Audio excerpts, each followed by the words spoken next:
운동과 면역력의 상관관계라는 주제로 이왕록 충남대학교 교수님께서 발표해 주시겠습니다. 큰 박수로 맞이해 주시기 바랍니다. 한국여성체육학회에서 이렇게 발표의 기회를 가지게 돼서 개인적으로 대단히 영광스럽게 생각합니다. 오늘 이렇게 발제 주제를 보니까 한 4분, 5분 연자분께서 발표를 하시는데요. 다학제, 스포츠과학 내에서 다학제 연구를 하시는 것 같습니다. 저도 개인적으로 이런 경험을 가지고 있습니다만은 스포츠과학 내에서 다학적 간의 교류를 하면 그 알에 대한 폭이 상당히 넓어진다 이런 그런 경험을 가지고 있습니다. 오늘 귀한 시간에 좋은 그런 어떤 알의 그런 습득이 되었으면 좋겠습니다. 지금 이 내용을 좀 살펴보니까 좀 중복되는 것들이 있습니다. 그래서 그런 부분들은 제가 좀 빨리 스킵하고 중복되지 않는 부분에 대해서 간략히 말씀을 드리겠습니다. 이 부분은 앞서 오상우 교수님께서 자세히 설명을 하신 것 같습니다.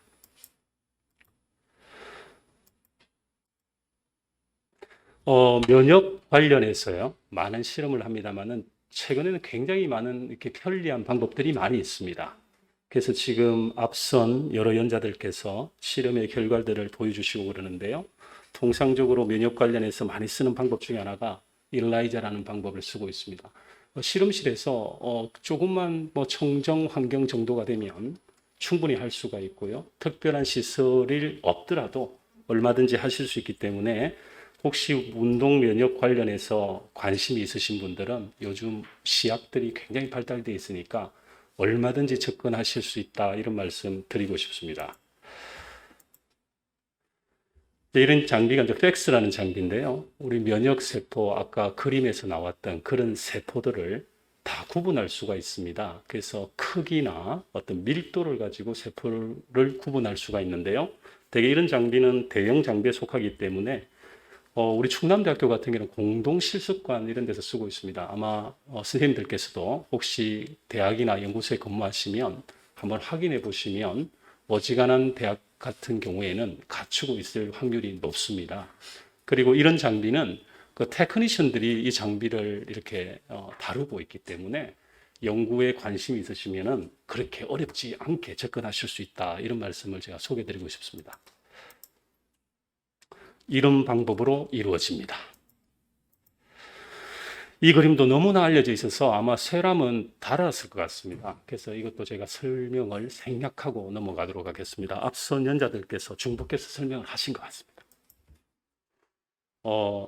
지금 제가 약간 지금 보시는 자료는 제가 좀 업그레이드를 했습니다. 그래서 유인물에 실험 결과들이 너무 많아서 제한된 시간에 발표가 좀 어려울 것 같아서 간략히 좀 준비했습니다. 면역 이야기 나오면 이런 말을 씁니다. 사이코, 뉴로, 엔도크린, 임뮤니티 혹은 이뮤놀로지 아주 흔히 쓰는 말입니다. 면역학을 설명하는 단어입니다. 당연히 한 단어입니다. 그런데 여기 보면 굉장히 익숙하죠. 저희가 굉장히 익숙합니다. 그래서 지금 제가 오늘 발표하는 제목이 운동과 면역과의 관계인데 이 말만큼 운동과 면역과의 관계를 설명 잘할 수 있는 그런 워드도 없을 것 같습니다. 한번 살펴보겠습니다. 사이코라는 것은 짐작하듯이 무드랑 관련되어 있습니다. 물론 이거는 제가 간략히 요약한 겁니다. 사이코를 무드다 이렇게 단정할 수는 없습니다. 이런 것들이 관련되어 있죠. 이거와 운동과의 관계가 어떤가? 지금 앞서서도 많은 오늘도 사회학 관련해서도 얘기를 했고요. 운동 참여도 있습니다만은 스포츠 심리학이나 이런 걸 전공하시는 선생님들도 많이 계실 줄 알고 있습니다. 운동을 하게 되면은 당연히 사이코적인 측면에 영향을 미칩니다. 두 번째는요, 뉴로라는 겁니다. 뉴로라는 것은 우리가 신경적인 건데요. 우리 인체의 너브 시스템 중에 운동 관련해서 운동신경 중에서 자율신경계가 있습니다. 그 자율신경계는 구체적으로는 교감신경계와 부교감신경계를 나누고 있고 저희가 운동 스윙을 하는데 혹은 굉장히 도움을 줍니다. 물론 골격근에 주는 신경은 따로 있지만요. 이것들과 운동과의 관계 많이 다루고 있습니다. 세 번째는 엔도크린입니다. 이게 뇌분비계와 관련되어 있고요. 뇌분비계를 하게 되면 잘 아시는 대로 호르몬 분비량과 굉장히 관계 있습니다. 이거와 운동과의 관계 굉장히 클래시컬한 거죠. 이것들이 전체 다 면역학과 관련되어 있습니다. 그렇기 때문에 운동하고 면역하고는 뗄래야 뗄 수가 없습니다. 오늘 제한된 시간이기 때문에 제가 어떤 부분만을 말씀드릴 수밖에 없습니다만은 선생님들께서 면역계 관련에 관심이 있어서 연구를 하시는 분도 계시지만 지금 그 자연과학에서 어떤 선생님들이 연구 변인으로 다루시는 걸 보면은요, 면역학인 줄 모르고 하시지만 사실 면역학입니다.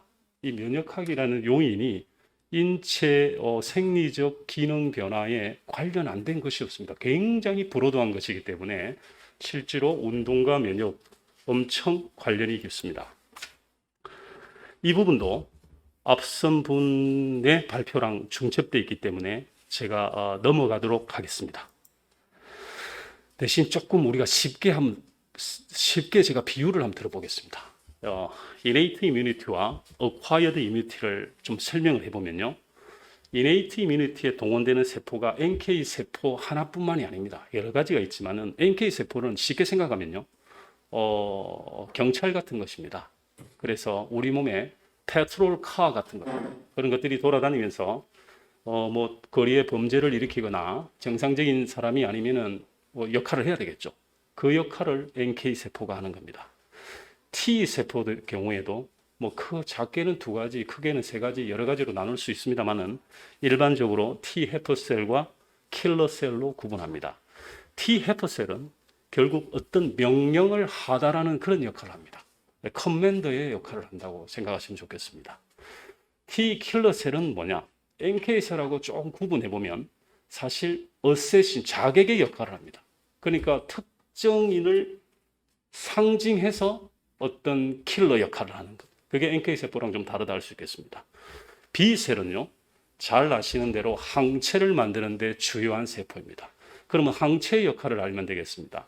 항체는 쉽게 이야기하면 면역학적으로 무기입니다. 생화학적 무기인데, 그러니까 B세포는 생화학적 무기를 양성하는 공장이다. 이렇게 생각하시면 좋을 것 같습니다.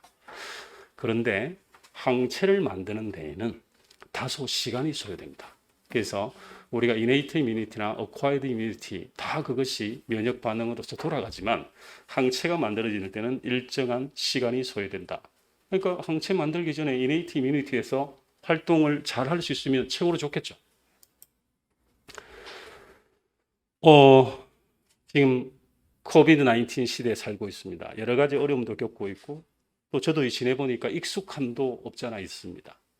한번 여러 가지 중에서요. 여기 논문에서 다룬지 모르겠습니다. 연재 중에서요. 지금 사이토카인 스톰 이런 이야기 굉장히 많이 하고 있습니다. 이거하고 우리 운동하고를 한번 생각해 보겠습니다. 제가 스토리를 한번 만들어 봤습니다. 바이러스가 우리 폐에 우리 폐포 알베올레라고 합니다. 이 알베오에 들어오게 되면요. 이 바이러스가 결과적으로는 급증하게 됩니다. 자, 이게 급증하게 되면은 우리 폐포 세포들이 거의 괴사 수준에 이르게 됩니다. 그렇게 되면요, 폐의 기능이 뭐 손실되겠죠, 엄청나게. 근데 이 폐만 손실되는 것이 아니고 심장이라든지 신장이라든지 여기에도 손상을 이룹니다. 이런 것을 다 오간이 다 기능을 손상됐다. 그게 사망의 원인입니다. 지금 그게 주요 사망의 원인입니다. 자, 그럼 왜 그렇게 모든 기관들이 손상이 되는가? 그 이유 중에 여러 가지가 있는데 대표적으로 지금 우리한테 알려져 있는 게 사이토카인 스톰이라고 부르는 겁니다. 이 사이토카인 스톰이라는 것은요, 사이토카인은 면역세포나 면역세포와 관련되어 있는 조직에서 분비되는 화학물질인데 일종의 메신저들입니다. 면역학 내에서 서로들끼리 크로스톡을 합니다. 그때 발현되는 것이 사이토카인이다라고 일반적으로 인식하면 좋겠습니다. 그 종류는 100가지가 넘습니다. 그런데 이런 사이토카인이 엄청나게 많이 분비되고 이것들이 결국 정상 조직, 정상 세포를 공격하면서 건강한 세포들이 손상을 당하는 그런 결과를 이야기하고 있습니다. 특히 기저질환이 있는 사람입니다. 이것 같은 경우에는 비만이나 당뇨, 그 다음에 심혈관 질환 이렇게 알려져 있죠. 여기에 있는 질환을 가지고 있는 사람들 같은 경우에는 감염이 된 경우 치명적인 걸로 알려져 있습니다. 그 중에서도 어떤 사이토카인이 대표적인가 여러 가지 있습니다만 잘 알려져 있는 것이 인터로킨 6입니다. 인터로킨 6가 저희 스포츠 과학계에 알려진 것은 빠르면 20년, 지난 한 10년에 IL6에 대해서 많은 것들이 보고되고 있습니다. 지금도 보고되고 있죠. 자, 이런 IL6가 과량 분비되게 되고 그것은 폐의 손상을 일으킵니다. 그런데요. 이런 IL6는 우리 스포츠 과학계에서 보고된 거 보면 멀티펑셔널 사이토카인이라고 부릅니다. 어떤 면에서는요. 염증 조장성 사이토카인이기도 하지만 어떤 면에서는 염증을 억제하는 사이토카인이기도 합니다. 그리고 IL6는 반갑게도 마이오카인이기도 합니다. 다양한 기관에서 분비되지만 머슬에서도 분비됩니다. 따라서 사이토카인 스톰의 가장 주요한 것 중에 하나가 IL6고 IL6는 그간 10년 이상 우리 운동과 잘 결부되어 있는 사이토카인이다. 이것만 보더라도 사이토카인 스톰과 운동은 굉장히 밀접한 관련을 가지고 있다. 우리가 짐작할 수 있겠습니다. 조금 이 부분이 좀 어려울 수 있습니다. 제가 하나 소개드리고 싶어서 그렇습니다. 저는 운동생리학을 전공하고 있고요. 또 운동생리학 계열 관련 여러 가지 학회에서 조금씩 노력하고 있습니다. 거기에서 나오는 이렇게 페이퍼, 저널에서 발간되는 페이퍼를 보면 최근에 오토파지, 미토파지 같은 용어들이 많이 나오고 있습니다. 좀 굉장히 미세한 것 같습니다만은 이거와 면역력이 관계되어 있다는 겁니다. 면역력이 관계되어 있습니다. 즉 미토콘드리아의 어떤 기능은 우리 건강 상태를 유지하는 데 굉장히 중요합니다. 그리고 미토파지라는 것은요. 지금 제가 여기서 미토파지라고 사례를 들고 있습니다만은 오토파지, 옥시데이티브 스트레스 다 똑같은 겁니다. 이런 것들은 전부 다 산화적 스트레스와 연관되어 있습니다. 이러한 미토파지라는 것은요. AMPK나 UIK1과 상관이 있는 것으로 알려져 있습니다.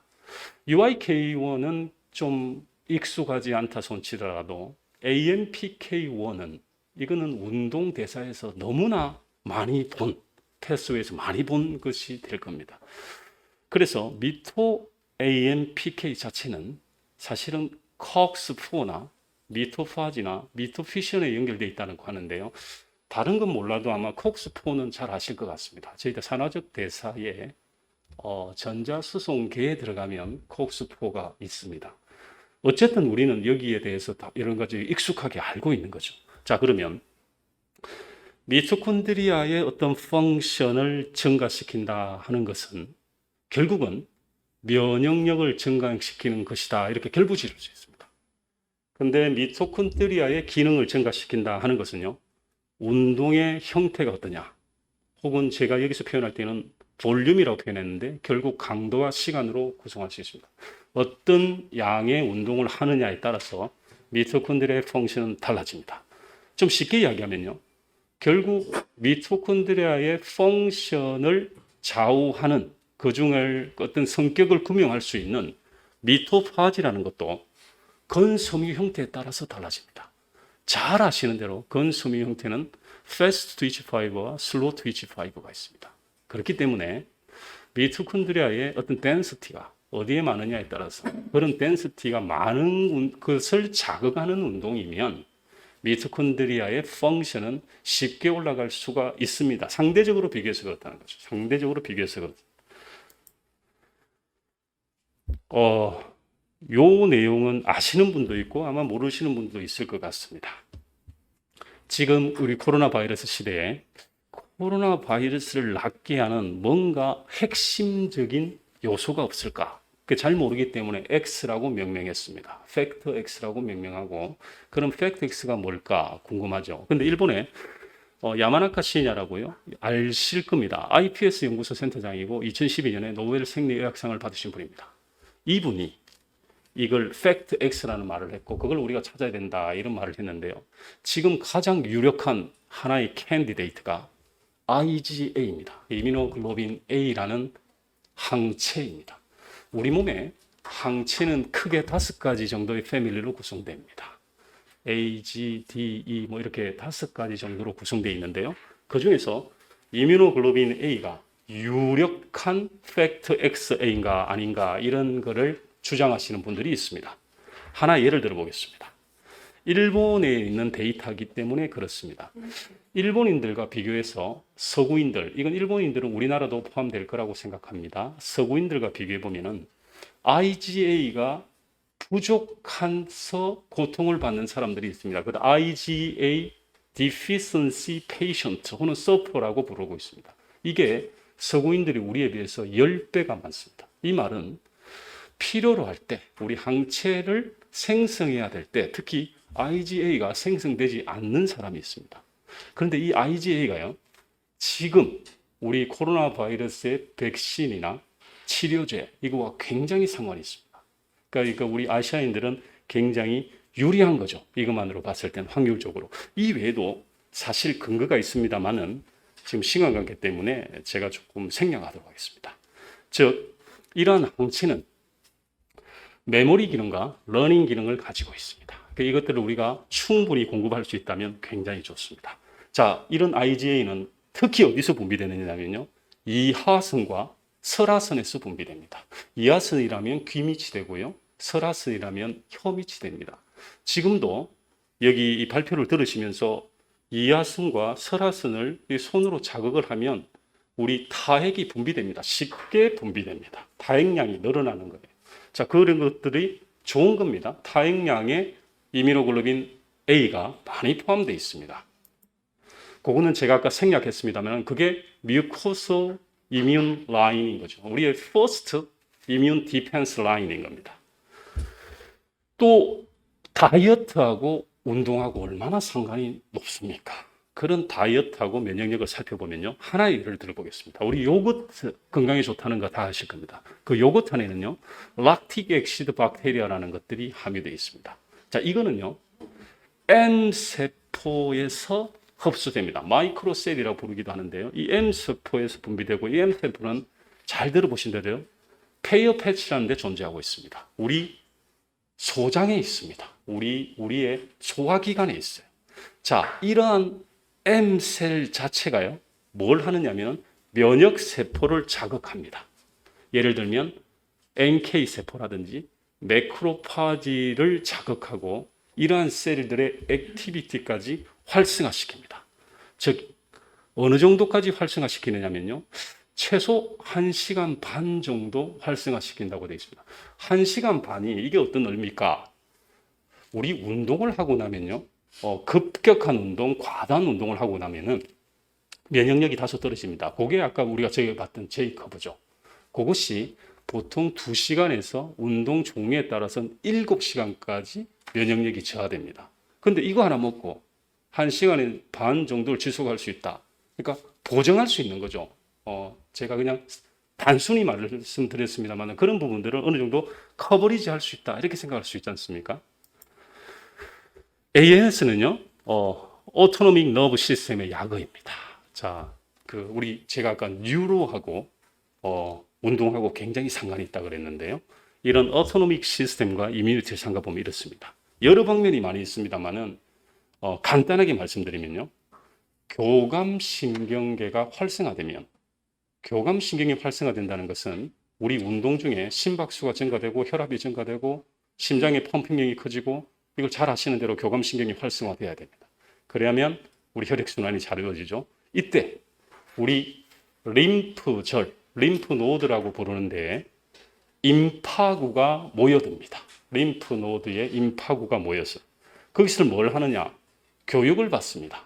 아까 메모리와 러닝의 기능이 있다고 그랬는데요. 그 림프노드에 모인 임파구들이 면역 관련 교육을 받습니다. 그리고 난 다음에는요. 부교감신경이 자극을 받으면 그때서야 림프노드에 있던 임파구들이 바깥으로 나갑니다. 자기 역할을 하기 위해서 나가는 겁니다. 우리 운동을 생각해 보면 운동은 운동 수행을 원활하게 위해서 적정한 교감신경들이 활성화돼야 됩니다. 그리고 운동을 마치고 나면 운동하기 전보다 더 평안함을 느끼죠. 부교감신경이 활성화되기 때문에.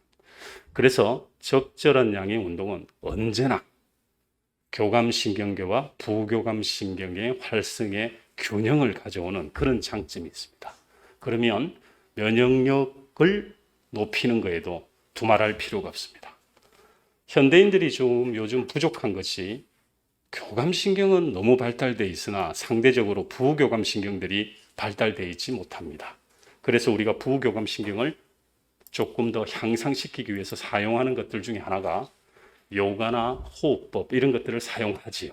그래서요, 호흡법을 하나 소개하면요, 여러 가지 있습니다만은 흡기와 호기 시간을 달리하는 것입니다. 흡기를 예를 들면 3초를 했다. 그러면 호기는 6초 정도를 하고 있으면 부교감신경이 항진된다 이렇게 알려져 있죠. 그 외에 여러 가지 기술적이거나 좀 더 테크니컬한 것 같은 경우에도 많이 있을 것으로 생각됩니다.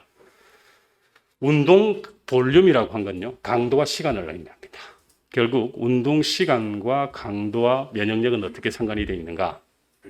운동을 하게 되면 혈액 순환이 빨라지고 증가됩니다. 이 말은 혈액 속에 있는 백혈구들, 즉 면역세포들도 증가됩니다. 그런데 중강도 정도의 운동을 하게 된다는 것은 NK세포의 수도 혹은 능력도 좀 좋아진다. 그리고 고강도의 운동은 이런 것들을 상반되게 만든다. 이런 것들이 아까 우리가 제이커브를 이야기합니다. 즉 혈액순환과 면역력도 굉장히 관련이 있습니다.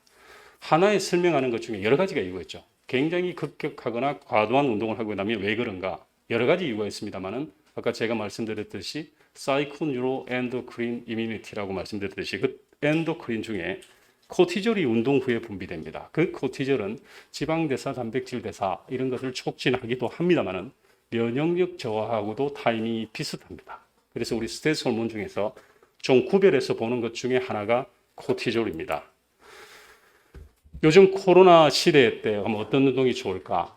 너무너무 좋은 운동이 많이 있습니다. 근데 방금 말씀드렸듯이 ANS, 우리 자율신경계를 촉진하면서도 어렵지 않게 할 수 있는, 집에서 할 수 있는 운동.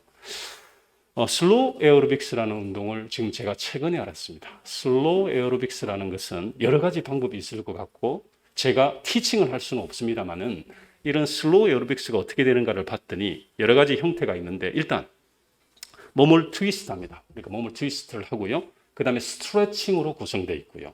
그 다음에는 호흡을 강조합니다. 그래서 호흡을 강조하기 위해서 흉곽의 공간을 넓히기 위한 가슴 펴기 운동 같은 것으로 구성되어 있습니다. 이렇게 세 가지를 하되 지루할 수 있잖아요. 이거를 좋아하는 음악과 어울러서 구성하는 것들을 슬로우 에어로빅스라 하고 가정에서 지금 이 코로나 시대 때 잘 하실 수 있을 것 같습니다. 그래서 제가 소개해 드렸습니다.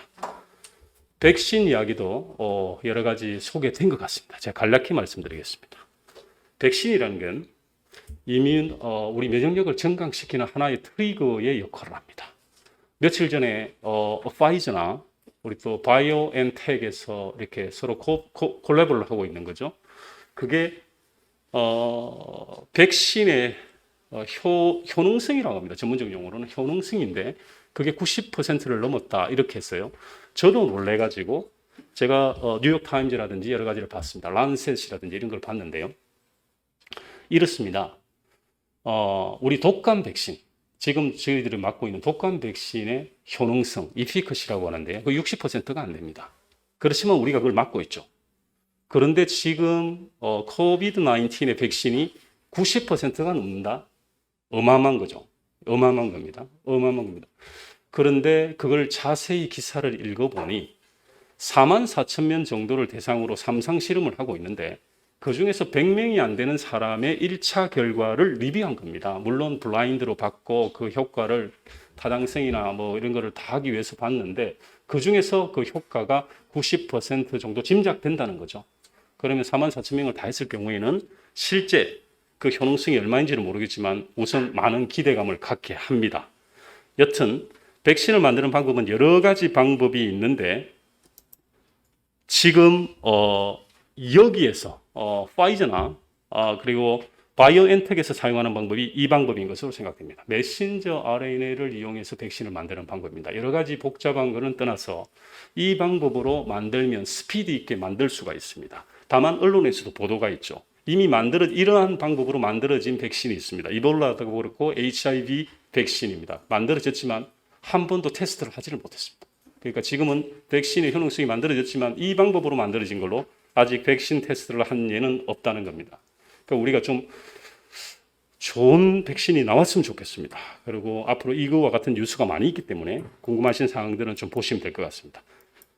지금 제가 시간을 좀 많이 소요했을 것 같습니다. 그래서 중요한 몇 가지만 보고 가도록 하겠습니다.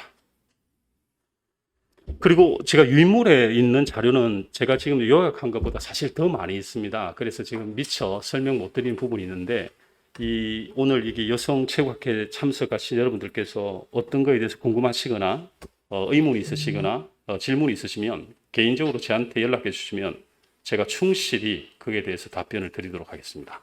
IL-6에 대해서 제가 멀티펑셔널 사이토카인이라고 말씀드렸습니다. 유명한 거죠. 닥터 피더슨이 발표한 겁니다. 2005년에요. 근육이 수축하게 되면은 우리 IL-6가 증강됩니다. 그게 뭐 측정 방법이 메신저 RNA가 됐든 어떻든 IL-6가 증강되고요. 이러한 IL-6의 기능을 봤더니 단순히 anti-inflammation이나 pro-inflammation에 국한되는 것이 아니고요. 지방 대사를 촉진합니다. 그리고 간에서 글리코진을 글루코스로 분해하는 데도 관여합니다. 혈관 쪽에 가서는요. anti-inflammatory 사이토카인의 역할을 합니다. 그러니까 IL-6는 굉장히 멀티플한 그런 펑션을 가지고 있습니다. 이와 관련된 운동의 역할은 너무너무 많이 있습니다. 한국에서도 많이 보고되고 있습니다.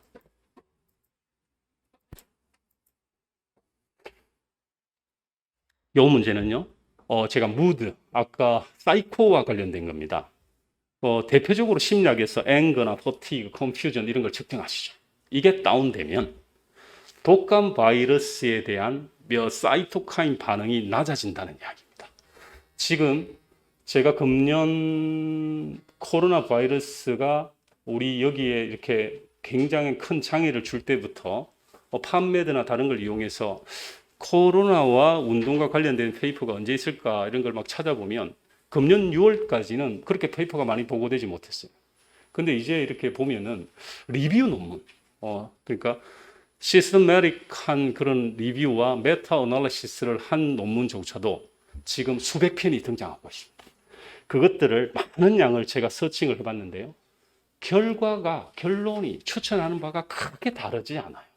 그리고 대부분이 인용하고 있는 게 인플루엔자 바이러스를 많이 이용하고 있습니다. 왜냐하면 인플루엔자든 코비드-19이든 다 URTI 바이러스입니다. 그렇기 때문에 상기도 감염이 되는 거죠. 굉장히 유사합니다.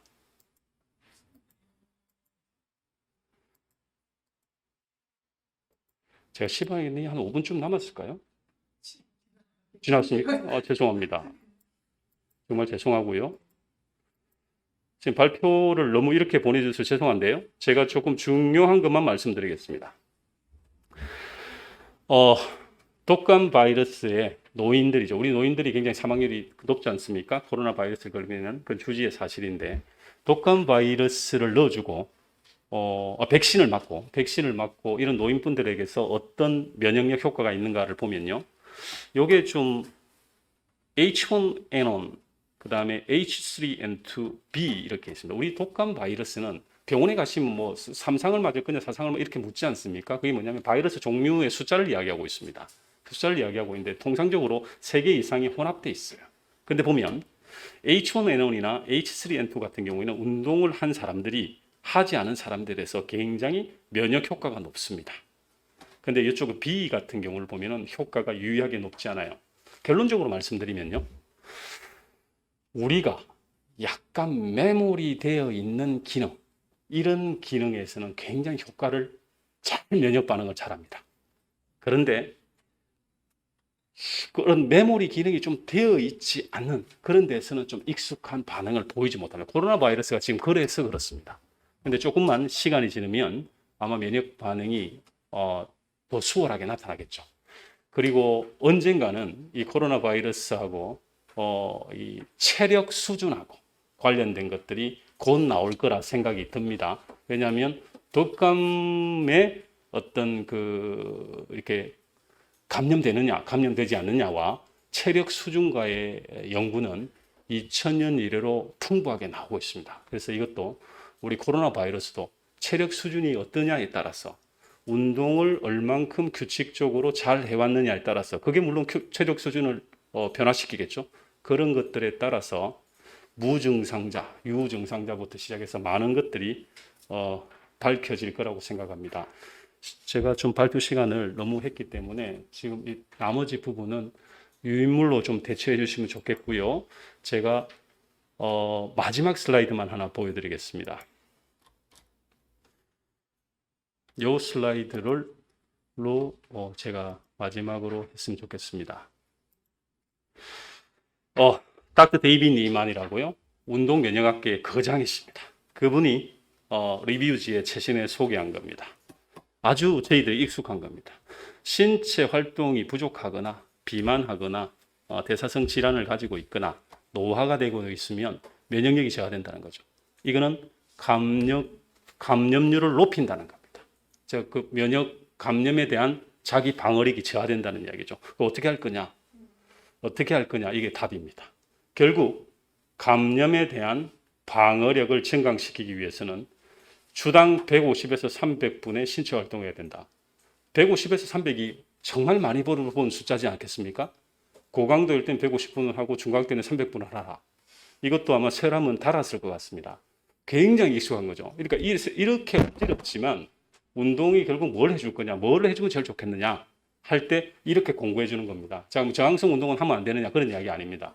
당연히 제가 아까 말씀드렸듯이 미토콘드리아에 어떤 거에 뭐에 다 나와 있기 때문에 그 운동을 하되 우리가 추천해 줄 수 있는 것은 이런 정도의 운동을 하는 것이 우리가 할 수 있는 최상의 선택입니다. 이것으로 제 발표를 마치도록 하겠습니다. 너무 시간이 지연된 거 죄송한 말씀 드리겠습니다. 그리고 여러 가지 의문이 있으신 것 학계로 관련해서 저한테 연락 주시면 성심성의껏 답변 드리도록 하겠습니다. 감사합니다.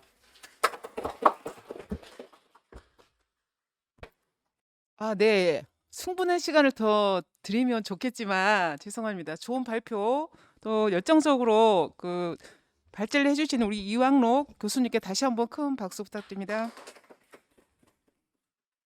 좀 쉽지 않은 주제였는데 저희 귀에 속속 들어오게 특히 운동을 통해서 어떤 면역 셀들이나 기능들이 향상되는지 그리고 궁극적으로 그거에 대한 몸 내에서 어떤 변화들이 생기는 거고 그게 운동에 큰 대안이 될 수 있다 이런 말씀을 해주셨습니다.